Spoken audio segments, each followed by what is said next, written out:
Hello guys, मैंने मानेगी fake नई वीडियो के साथ। तो आज लेके आई हूँ मैं आपके लिए बहुत ही सुंदर बॉर्डर डिजाइन स्वेटर की। यदि आप स्ट्रेचेबल बॉर्डर बनाना चाहते हो तो ये वाली बॉर्डर डालिए, बहुत ही बेस्ट होती है।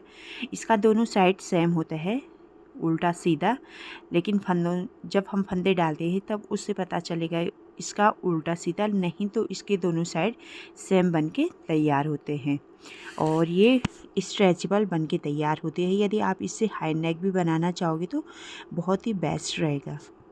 तो इसको पूरी हाई नेक स्वेटर में भी डाल सकते हो, एकदम स्ट्रेचेबल बन के तैयार होगा, बिल्कुल फिटिंग की। यदि फिटिंग की बनाना चाहते हो तो, यदि बॉर्डर ही बॉर्डर बनाना चाहते हो तो आप इसे बॉर्डर भी बना सकते हो। चलिए इसे बनाना शुरू करते हैं। ये मैंने इसकी गुठली वाले फंदे डाल के तैयार कर लिए हैं। यदि आपको इस तरह के फंदे डालने हैं तो जल्दी से हमारे चैनल को फॉलो कीजिए, वहाँ पे जाइए, आपको इसकी पूरी वीडियो डिटेल में मिल जाएगी। और फंदे डालने के बाद एक सिलाई हमें उल्टी बना लेनी है और फिर जब हम फंदे डाल लेते हैं उसके बाद हमें ये डिज़ाइन, ये वाली बॉर्डर सीधी साइड से डाल लेनी है।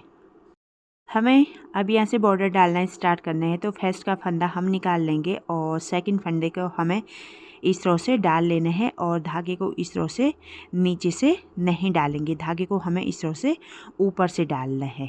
फिर धागे को अपनी तरफ पलटेंगे और इस तरह से दो फंदे बना लेने हैं, एक और दो फंदे।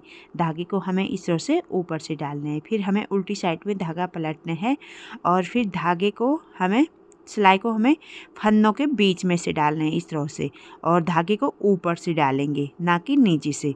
फिर धागे को अपनी तरफ पलटेंगे और सिलाई को हमें फंदों के बीच से डालना है और धागे को ऊपर से डालना है। इस तरह से दो फंदे बना लेंगे और सेम उसी तरह से धागे को उल्टी साइड में पलट देंगे और सिलाई को हमें फंदों के बीच से डालना है।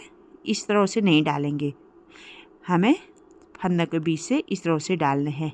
इस तरह से डाला है और धागे को इस तरह से डालेंगे ऊपर से नीचे को। वैसे नॉर्मली बुनाई करते समय हम नीचे से ऊपर को डालते हैं, लेकिन इस बॉर्डर को बनाते समय हमें धागे को इस तरह से डाउन के लिए डालना है। दोनों साइड में हमें धागे डालने का तरीका सेम रखना है। और जब हम फंदे, सिलाई में फंदे डालते हैं तो फंदे भी सेम तरीके से डालेंगे। फंदों के अंदर से हमें सिलाई को डालनी है। इस तरह से हमें इस सिलाई को पूरी कंप्लीट करनी है। दो फंदे उल्टे और दो फंदे सीधे, और फंदों में धागे डालने का तरीका सेम रहेगा ऊपर से नीचे की तरफ के लिए। इस सिलाई को पूरी कंप्लीट कर लेंगे। सिलाई को पूरी कंप्लीट करने के बाद अब हमें यहाँ पे बुनाई को पलट लेना है। इस तरह से देखिए, अभी